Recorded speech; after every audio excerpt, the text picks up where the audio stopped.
This is the Oz report for October 19th, 2025. And before I jump into the Oz report, I have one important message because I just did my CSM interview on the official CCP channel. It's that time of year again. It's CSM elections. I'm running for a third term. You guys have supported me so much in the last few years, and I'm so honored to represent all of you on the CSM right now. And if you think I'm doing a good job keeping the EVE economy in check and ensuring that you all have the purchasing power that you deserve, then make sure you put me on number one on your CSM ballot. The voting starts next week, Monday, I believe. So on the 27th, I think is the day that you vote. Voting will be open for quite some time, but don't delay. Go on day one, put me on number one, and I will highly, highly appreciate it. I'm also going to be putting out a CSM ballot. So if you are not sure who to vote for because you don't know any of the candidates and you trust me, then I'm going to be publishing that probably sometime tomorrow on my Discord channel, and you can then vote for those people that I think are good representatives of the community because I've served with them before or I know them. All right, having said that, let's jump into the Oz report for this week. And overall, there's some very massive macro trends going on in the last week. So one is moon materials are dropping massively again. Okay, so our four moon materials were already low, but they dropped another 28%. And yes, they're seesawing, but you know, at 57% 52-week average, they are just over metanoxed, right? They are the market is flooded with them. You can see that here. There's 6 days trade days available. Of our 8 moons, there's 7 trade days available, and there are just too many out there. So, you know, this has various implications for the economy, from, you know, making manual mining of these not worth it to making some finished goods a lot cheaper in the T2 space, for example. But fact is, CCP has been trying to change a lot of factors about Metanox moon mining, and it hasn't really worked in propping up these prices. So for now, these prices are here to stay. You know, and this week, this is not only across R4 and R8 moon materials, but this week it's across all of them. So R16s, R32, R64, all down double digits. All right. Going the other way, we have minerals. And I was looking at that on the stream before. It's all about Noxium this week. So the reason that minerals are up 5% is because Noxium has been going from 1,000, where it was about a month ago, to now breaking 1,200 easily. In JITA today, the Noxium price is 12.29 as the best sell order. So this is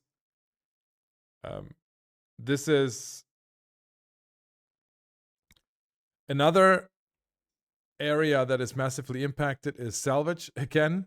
So in this week, we're seeing 8% up on tier 1 salvage and 6% up on tier 2 salvage. But the only reason that is because both are on very, very, very low price level due to the exploration changes that we have been seeing. So exploration sites are much more prevalent in nullsec now. They all drop salvage. It's oversupplied in the market, as you can see by their price level. On the other hand, the availability of it, if you're looking at the trade days on average, they are below 2. So it is cheap, but people are buying large quantities of it for production. So demand is kind of healthy. It's just at a very low price level. And that's why we're seeing a lot of spikes in the pricing, because there's just a lot of volume moving. If we're looking at the Oz report dashboard, though, and we're looking at most underpriced, so which items are trading the most under 52-week average, you can see that 7 out of the top 10 are salvage materials. So you can see Impetus Console trading at 75% below 52-week average. You see Single Crystal Super Alloy I-Beam also 75% under. And these are all items that have a daily trade volume over 5 billion. So these are very, very, very large trade items that are trading extremely cheaply because of the exploration changes that we have seen. One other big one is ancient salvage materials. Ancient salvage materials up 44%. These come from sleeper sites. And if we're looking at the Oz Report dashboard, you can see that the big item here is the neurovisual input matrix. This is an input for tier 3 cruisers, T3Cs, and also T3 destroyers, tactical destroyers. And one big reason for this is that they did receive a recent buff. And also now, if we look at ships like the Jackdaw, they are traded at a very, very high level because they are very popular right now, not only for the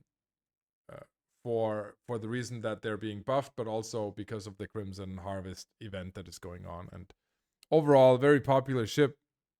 You can see it down here, highest trade volume, Jackdaw, number 4 in the top 10, trading 85% over the normal volume that we see from it throughout the year.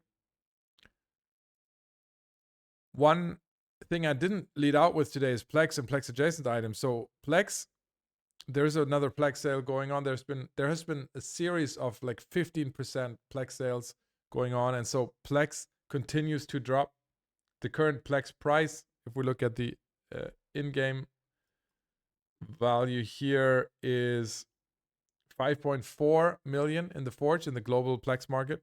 Sorry, not in the Forge, in the now global PLEX market. So PLEX down a little bit, but at overall just at a much lower level than we are used to throughout the year, trading about 10% below. But skill extractors, they have been on a very positive trajectory. Positive if you're investor, if you're long. But you can see that up another 2% this week, and they've been on a quite a tear for the last 3 or 4 months. So they came from low 400s, and we're now approaching, what do we have? We're approaching 470 in Cheetah if you look at the percentage price. So skill extractors on their long way back. I think people are finally realizing that this whole no FOMO thing might mean no 2-for-1 extractor sale, which is the one that all skill farms are waiting for. I don't know if they are. I hope not, because I'm very much long skill extractors. But depending on your point of view, you might be hoping for it. I don't know. I truly don't know. I have no idea how long they're going to hold out on this, because clearly this was very much a huge PLEX sync for CCP, which is a big revenue driver for them. So we'll see how strong they are. If we look at injectors, they have just been dropping and dropping and dropping. And so this would be an indicator for me that I wouldn't do an extractor sale right now, because an extractor sale always drops the price level, the cost level for skill farms. And so you would see skill injector prices drop even more, and they're already very, very low. And as a player, of course, it might be a good thing that skill points are cheaper now, because CCP is giving them out through various means, through login campaigns, through events, etc., etc. But also in the end, skill points are a big draw of what people spend money on in EVE Online. So if CCP gives that up, then they're going to run into monetization issues down the line. And so that's something that they are certainly thinking about a lot. And it's something that is probably one of the biggest questions to balance in EVE Online monetization, is the interplay between PLEX, extractors, and injectors. All right. Let's have a quick look on what else is out here. On the short supply and largest drop supply, we're seeing the Sisters Core Probe Launcher and Expanded Probe Launcher. Those are in short supply because everyone needs them for the event, or everyone wants to use them for the event. These are very probe launchers with a very nice faction bonus, and so they're popular. If you have Sisters of Eve, Sisters of Eve LP, then now might be a good time to cash in on them, as they're very, very popular. Another thing to mention here is that Pyrite is also again in very low availability. So no end in sight of the pyrite shortage, and it continues to be a bottleneck and continues to be a mineral to watch if you're investing or if you're mining, because it's certainly it's expensive, it's in low supply, it's hard to get, so a lot of people are on the hunt for it. All right. I think we're going to leave it at that. Again, thank you for all your support on the CSM in the last few years. Would be honored to be on your ballot again this year, preferably a number 1. Voting starts October 27th, and we're going to return to the regular stream, and I will see you guys next week. Bye-bye. All right. So much for the Oz report. Oof. The later it is, the more difficult the Oz report gets, because my voice leaves me. Boom.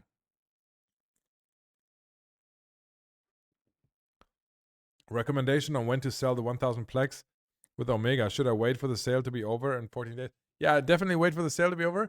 And Terry, I would wait for the next New Eden Store sale.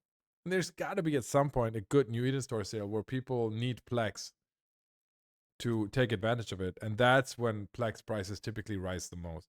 So I would wait for a very favorable New Eden Store sale and then jump on that and sell. All right. Now a good time to buy PLEX? Yeah, you could argue so. It's definitely not a bad time to buy PLEX. Like I'm holding. I'm long PLEX, buying PLEX, holding PLEX for sure right now. Okay.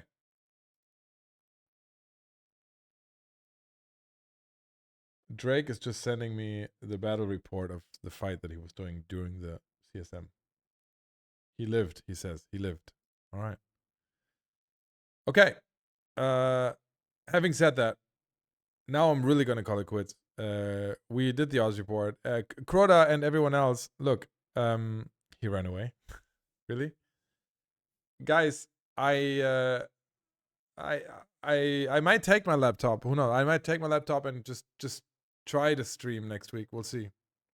Crota, thank you for gifting out the community stuff. See, I'll turn the sound back.